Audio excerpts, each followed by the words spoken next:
welcome, Scott. I'm with Scott Carstairs from Fallujah, so welcome to the Racer's Edge, and thanks for your time today, Scott. Appreciate that. Thanks for having me, man. Great. So we're obviously here to talk about the new album that's due to hit next week. Yeah. But doing a little bit of my research and looking on Facebook the other day, I noticed that there was a birthday for you very recently. For me? Yeah. June Yeah, 15th. Yeah, so yeah, which, maybe which is which is only recent. And then I was trying to work out. It said someone said it was like your 31st or your 30th birthday or something, and yeah, 31st. I was doing the maths that you've been in Fallujah for 15 years. Yeah. So basically, just give me a bit of background because obviously you would have been what 16 when you started the band. Yeah, for sure. Yeah. Yeah, in So high school. so what were the influences for you to get into a band as extreme as Fallujah in terms of your technical death style and that? Who were your influences as a youngster?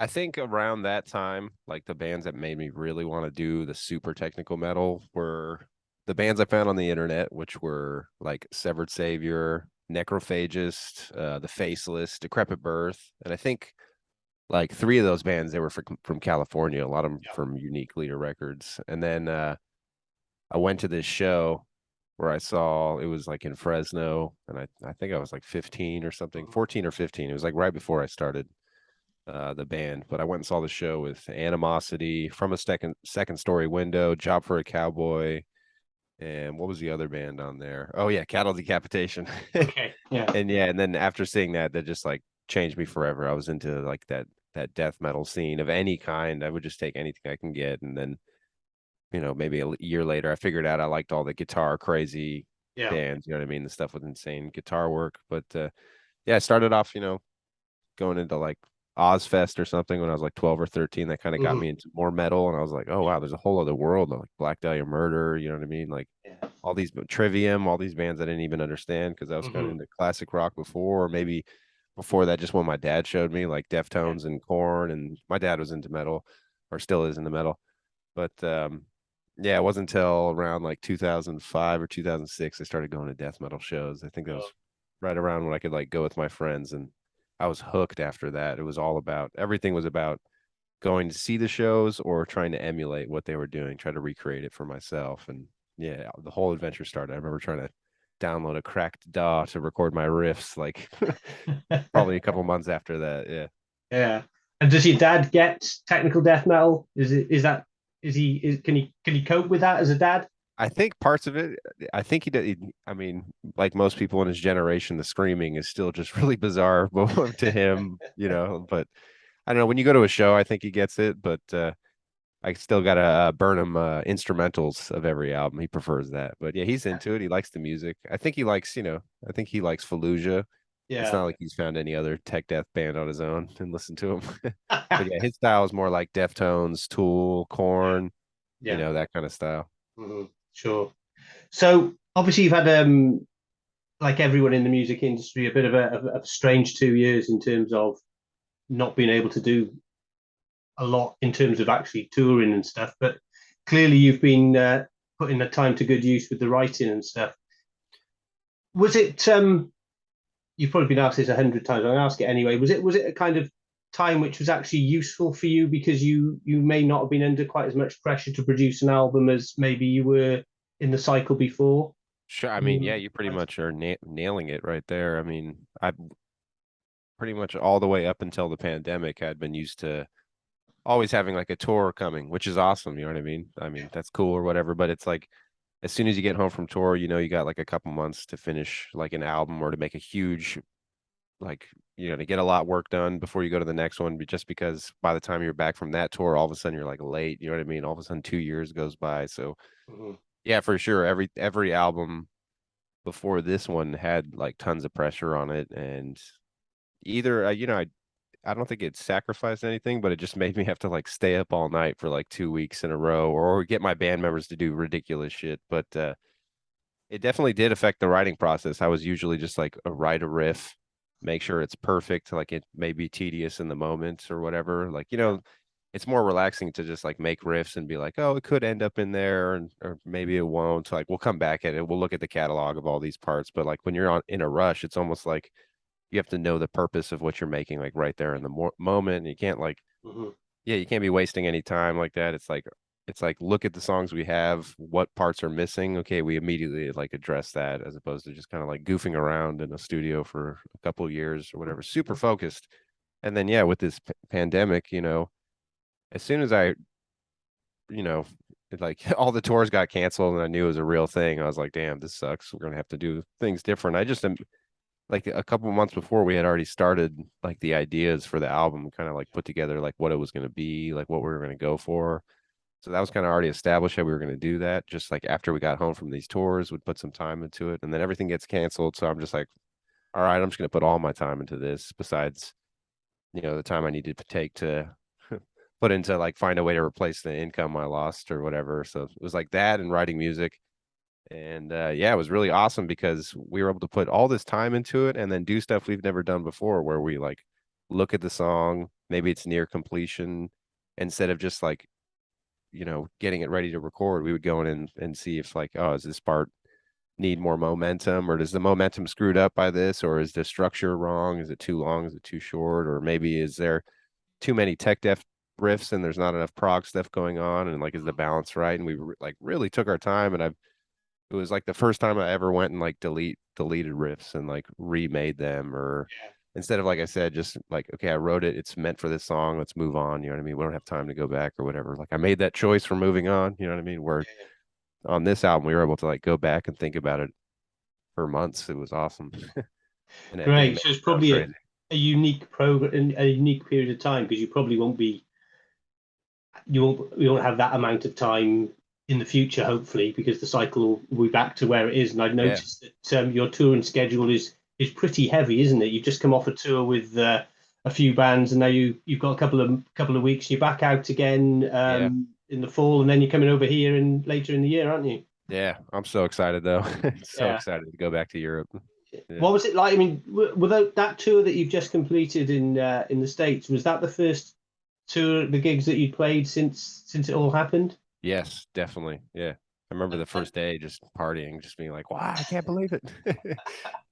And what was it like in terms of obviously it's like riding a bike for you guys in terms of you get back on the stage and I'm assuming obviously you're practicing because the muscle memory still needs to be there. People don't understand that you can't just suddenly get up and play these things. It's not like riding a bike in a lot of ways. Right. Some expect. Did you have to, when you knew you were going back out?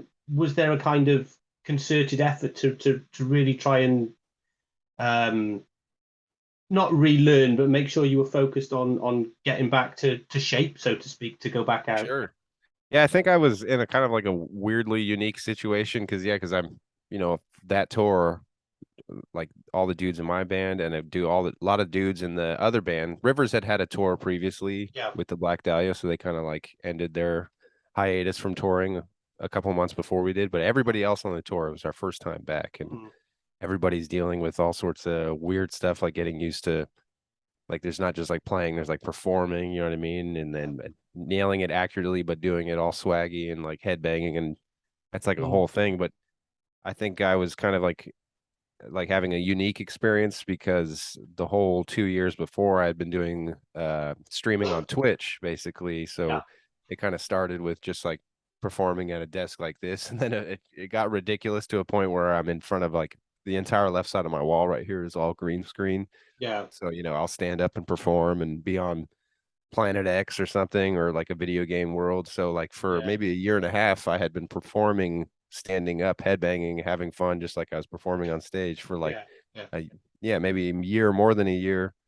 And then a year before that, I was already performing and learning songs, Mhm. Decapitated, Meshuggah, Cattle Decap. So like by the time the tour was coming up, I was like hot and ready. I was like, come on, let's go. I can't. I love hanging out with the people that come to my stream. It's like such a blast, but like it doesn't replace getting on stage. So I was just so eager just to get on the stage and tear it up. So for No, me, it was just kind of like finally. It wasn't like, oh shit, because I had been practicing all the way up until then. sure. And I noticed when we first went back to gigs over here that there was two kinds of parts of the audience, if you like. There were the ones that really wanted to let rip and hit and go for it Yeah, crazy. And then the ones that were a little bit still cautious and were hanging back, maybe still wearing their masks, and sure. there was that kind of I think that we've just about leveled that out over here now, so that people are now losing their shit to gigs where they Oh, were it's so before. sick. So, It's have you awesome, man. noticed I that mean, over there? well, I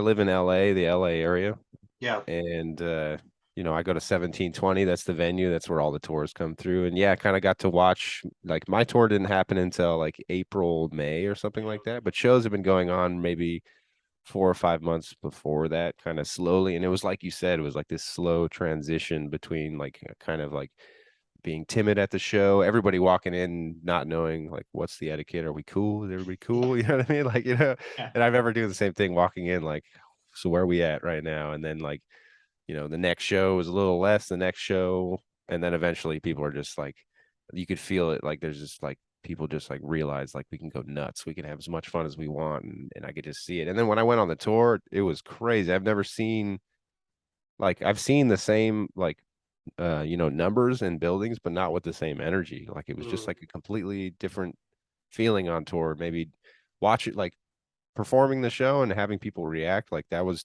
tons of excitement, enthusiasm, but just being at the merch table, there was more enthusiasm to meet the band, to support the band, to get merch, and just like to yeah. be stoked on anything that was going on with it. Where I think before it was just like, oh yeah, you're coming through, and another band's going to come through next week. Good for you. Like, it's like I Yeah. think there's Yeah. more Sure. appreciation, and there's more appreciation from the bands too. Like I don't know, maybe you take it for granted when you're younger, and maybe you done it for 10 years or something like that. You're like, "Oh, I'm just gonna chill in the green room this time. I'm gonna take a nap, or what, I'm just gonna play on my phone. I'm tired. I've been talking to people the last 10 days. I can't go do it tonight." But I don't know, when it was gone for so long, it's like every single night you gotta make sure you maximize what that show is. Meet everybody there, play your best, practice as hard as you can. I Yeah. don't know. It was a good feeling for sure.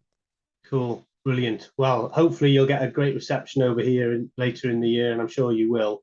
Let's have a quick chat about the album now, because obviously that's what we're here for. And I've been fortunate enough to have it for a couple of weeks, and I've got Awesome. to say congratulations, man, because I think it's probably, you're going to say it's your best work, but I think comparatively it is. It's probably certainly your most progressive and most mature piece of work. So congratulations on that. Dude, Um, awesome. Thanks, man. no worries. New lineup as well. You've got Kyle in on the vocals, and you mentioned Animosity, and obviously you've got Evan in, who was with Yeah, Animosity. So a, a brutal bass player, dude. and Kyle's voice on the new album. I mean, there's cleans and all kinds of things. So it's really cool. So tell me a little bit about how the guys came in and how they gelled with you. Well, when we knew that Rob didn't want to continue with us, our Yeah, basis, the pandemic, it was kind of like, all right, we don't really know what's going to go on. And his job wasn't really to write music or anything. It was yeah, kind of like touring was really like his main gig, helping with everything that has to do with that. And then usually we wouldn't have much time at home. And if we would hang out and collaborate on writing music, but it wasn't like the main thing, you know what I mean? So now we're in this phase where it's like we have 2 year. Well, we didn't even know at the time. We just know that like I'm just gonna write this music. I'm gonna go as crazy as possible. We'll see what happens. Maybe we'll just have to stream it by the who knows. But so I understand he's like, yo, I want to go to college. I want to do some other stuff and try to do some other things. He's been with me for the last more than 10 years, just yeah, doing it. We none of us went to school or anything like that. And so yeah, we knew he was gone. The first person I thought of was Evan. I mean, of course, you got to shoot as high as possible, and that was as high as I could think of. Was like, dude, he's been my favorite bassist for the longest time. Every single album that we've recorded, I can't remember not thinking, what would Evan do? Like, what would he do 16th notes here or eighth notes? Would he like do a slap pop thing or whatever? He was just like always the person we looked to, Rob and I, to like, what should we do? Everything he's done with Entheos was pretty crazy, and then his solo albums were pretty crazy. But I remember hearing, because we know Zach Oren, he recorded some of our albums. He was recording some of the Entheos. Like he would show us isolated tracks of Evan, like with just the drums. It's like, oh my god, it's the coolest shit I've ever heard. yeah, But yeah. anyway, we got in touch with him. I had known him previously because we did Summer Slaughter with the Faceless. He was in the Faceless. So we kind of knew each other, always stayed in touch, texted a little bit, mostly saw each other like NAM and stuff like that. Mhm. And I know plenty of the tons of people love that guy's playing, and and want him to play for their bands and stuff. But he's really finicky, you know what I mean? Especially in the last couple of years. I don't think he's made music for anybody. I think recent maybe just Entheos or something like that. And then I don't know. We were friends. I sent him the music. By the time I hit him up, I had most of the music done and even Yeah. some vocal demos and stuff like that.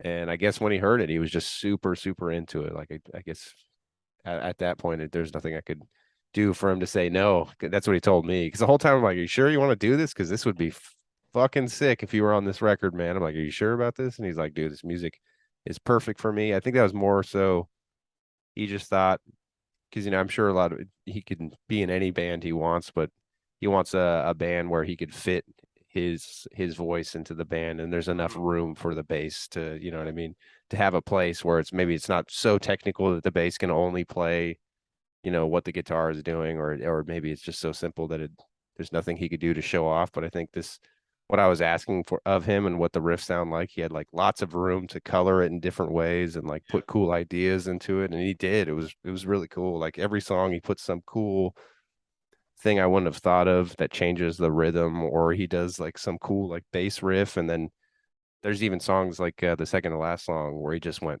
totally nuts. Like where Yeah. I was like, oh damn, I didn't even think we could do this. But like the end of that song, he's doing like basically the bass takes the lead at the end of the song, Yeah. and Yeah. Yeah. all the solos kind of just drift up into the atmosphere while he's like the rhythm. There's just all sorts of cool parts Yeah. where it just changed it. I don't know. I could go on forever, but it's like mostly how he does the slap picking. And then another thing where I think, and we realized that when we were like hanging out recording, he's like, and notice like all my stuff really works really well with what you're doing. And he was watching me play at Mark's house, and he realized that a lot of my riffs are hybrid picked, where I pick and then I have these extra fingers hit the accents up higher. So basically, it's kind of like thumb and Yeah. popping or whatever. So all our riffs line up really well for the bass, and I don't know, it just worked out really well. And also, it was so much fun for me to get tracks sent over. I mean, like I've been a fan for him, and I'm just like Yeah. sitting. He's in Nashville, and I'm in California, Yeah. Yeah. Yeah. I'm like, all right. Usually when I'm getting tracks from, artists or guests or whatever, it's kind of like anxious. I'm like, all right, I'm not gonna like it, and I'm gonna have to like write something up and talk to him. It's like never not like that or whatever. But he sent it to me. I was like, oh shit, oh my god. I was just like stand up in my desk, like, this is great. So That's yeah, that amazing. experience was Yeah. amazing. Can't wait to do another one with him, honestly. But so yeah, that's that. He's amazing. Kyle, feel really lucky that we found him. You know what I mean? We had already had to deal with finding a vocalist for the last record, and it's such a pain in the ass. You know what I Mm. mean? It's a huge major part of the band, and also at this age, it's kind of like hard to find somebody who wants to be as dedicated as you and change like you'd have to change a lot about your life if you're not already in a touring band, and then Yeah. Yeah. the people that are already in a touring band, it's they're busy being in a touring band, and also you don't really want to take like you could easily there's a bunch of bands you could kind of like hit up that maybe are not as big or something, or just slightly not as big, or maybe they just are willing to leave their band or whatever, and that always doesn't feel the best, kind of Yeah. Yeah. mess up your friend's project or whatever, because you're like, well, I care about my project more, and that happens like Yeah. all the time. But so luckily I had known him from being asked to do a guest solo for his band Archaeologist, and he's in the Bay Area. Like we have tons and tons of mutual friends. So he's just one of the people I thought of as I was going down this list of people to audition, because I didn't want to make it like a public thing. I was just kind of hitting up musicians I knew that, you know, Yeah. could do the job. And he was one that I didn't know he could do the job, but I just remember thinking that his vocals and his writing was so good. Let's just like send him audition just for fun. I'm sending him to everyone. And he came back with because I sent him an instrumental of The Void Alone, Yeah. one of our songs from Dreamless, and he just absolutely nailed it. And he just had like a kind of nimbleness to his voice. You know what I mean? It seems like he could do a lot of phrases really quick, and he had a lot of control over his voice, which was crazy because that's not really his main thing. His main thing is more so singing. You know what I mean? Everything he does in his band is more singing. And then he learned how to do screaming vocals to kind of like supplement it Yeah. to get that sound. He really likes Cynic and Opeth and stuff like that. So it's kind of like that more balance, where it was more singing and he just wanted to know how to do vocals. And then so I hit him up and he's like, oh wow, I was actually just trying to up my vocal game. Let me give this a try, right? And he nails The Void Alone try out. So I sent him a new song and I actually sent him what was the instrumental for Soul Breaker, our third single that just came out. Yeah.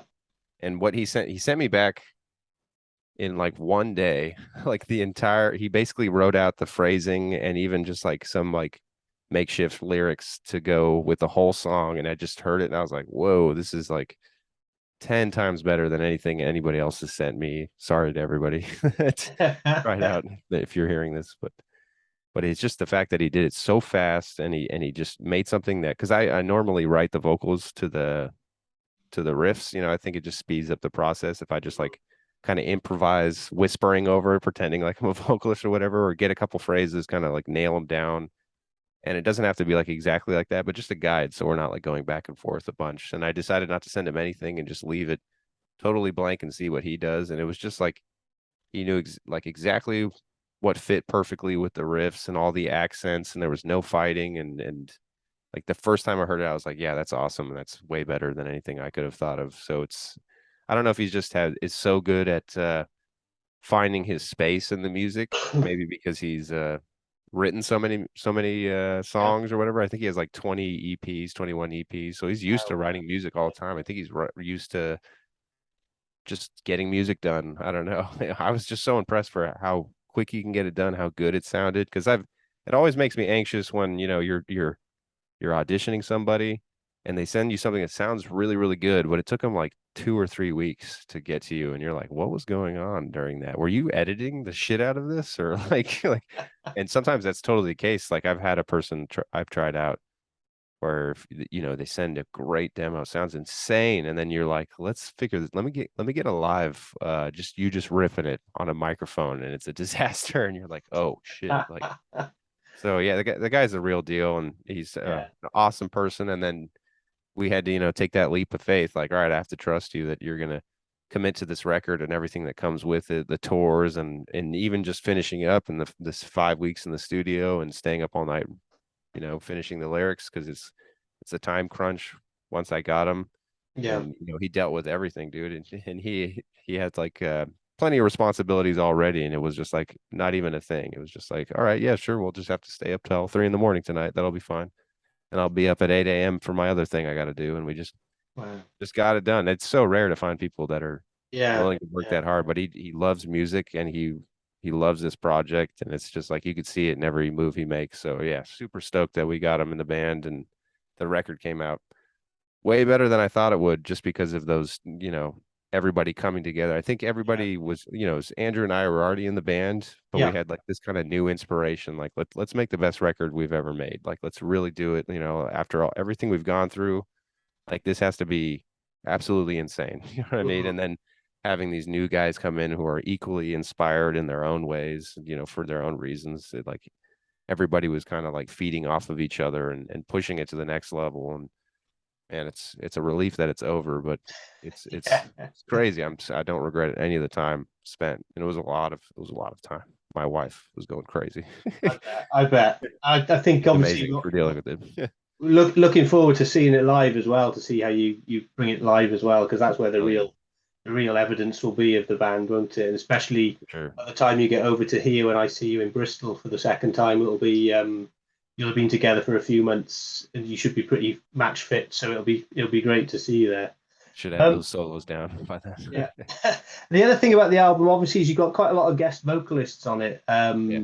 which adds I think it actually really enhances some of the songs. Certainly with you've got Tori and Katie on there, which give that female dimension, but also the other guys that are bringing some different levels to it. And is that always intentional that you were going to? Because I think you've got about 2/3 of the album's got guest vocalists on it, hasn't it? Something like that. I think Yeah. seven I track. knew I'd Oh, sorry, go ahead. No, go on. So I was just wondering what was that always your plan to bring people in to to help out? Some of it was totally known. Some of it was kind of just like as we were making the music, we're like, "Ooh, what'd be good for this part?" Kind of thing. But Yeah. I knew for sure that I wanted this record to not have any guest solos or anything like that. I wanted instrumentally nobody to be confused. I wanted just to be the band, and Yeah. that's kind of how it kind of went with the last album. But I didn't want to go too ridiculous like the last album. This one, I just knew when you're listening to a solo, you know you're hearing Scott. When you're listening to the bass, you know you're hearing Evan. It's just going to be the band instrumentals. But there's like certain parts on the album, like Mindless Omnipotent Master, the Yeah. part that Cheney ended up being on. We were just like hanging out listening, and you're like, damn, we need something to change up here. It'd be sick if we had like those kind of like Frederick Thornall special defects type of vocals, and we're like thinking like who could do that? And we're like, dude, Cheney's awesome. She's from the Bay, you know what I mean? She's from Entheos. Let's hit her up, you know. And she, you know, we kind of vaguely know I know Naveen a little bit better or whatever, but she was super down. She's like, yeah, let's do it. So Hmm. that's like how that one came about, and that was kind of the same thing with David Wu. That's someone that we've been like connected to with a long time. And Yeah. I was just like, yo, I think this part would be good for you. This would be a nice change of pace and yeah, perfect like that. But with Tori and Katie, it was not random at all. It's like I knew from the beginning that I wanted to bring them back or someone similar. And it was just like a matter of if they could do it or not. And like I wasn't too sure if Tori could do it with the schedule. But she was, we took Tori on tour when we uh toured with Devin Townsend on Dreamless, and that's primarily the record she was on Dreamless. So we've been Yeah. good friends. She's always been excited about the band. So when I hit her up, she was like, "Oh yeah, I'd definitely do that if I have time," and she made it happen. And I always wanted her to be on Radiant Ascension, but she wanted to be on Embrace Oblivion. Because I sent her a few songs. I was like, hey, Yeah. just because we're friends. So I was like, check out how the new album's sounding. This is the song I want you to be on. Here's some other songs just for fun.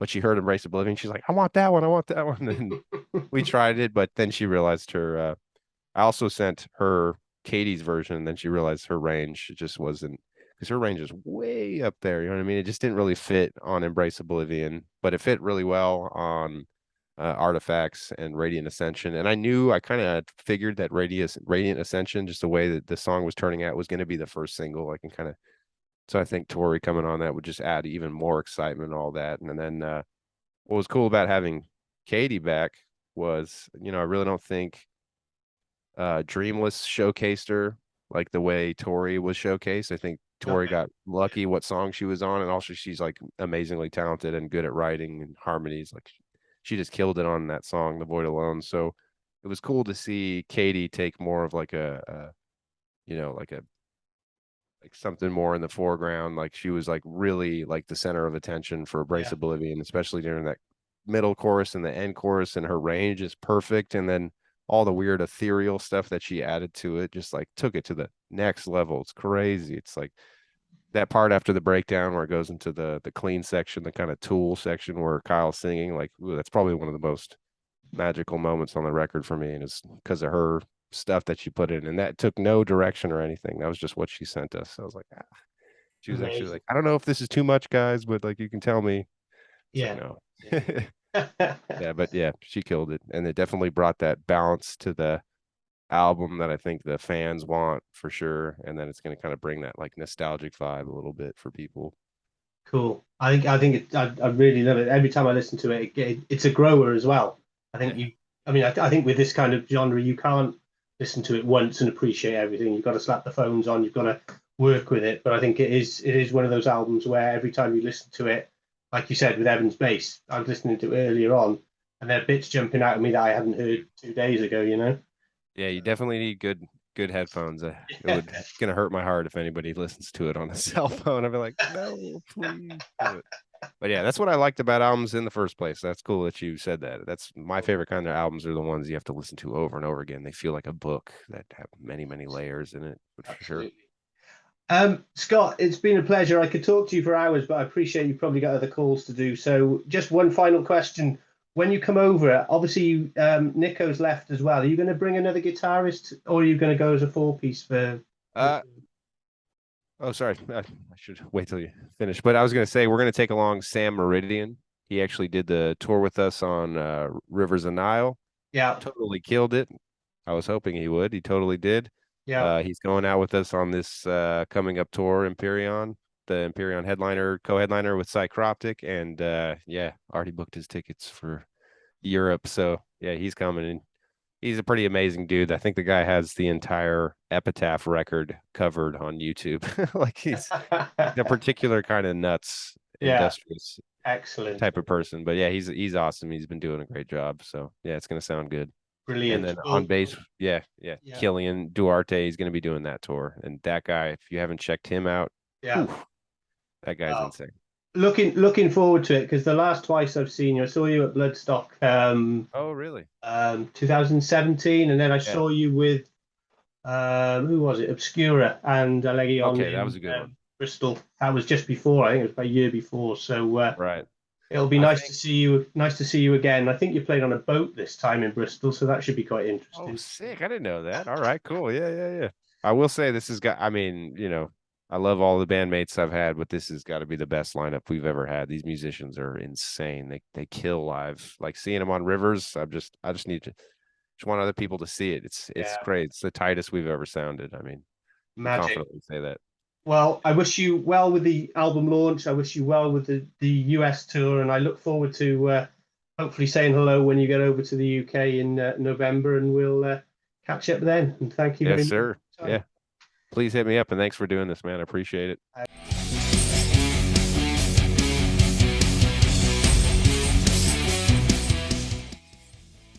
Thanks for listening. Make sure you keep up to date with future episodes by subscribing to our channels. For more information on this podcast, or for all the latest music news, reviews, interviews and more, head over to our website www.therazorsedge.rocks.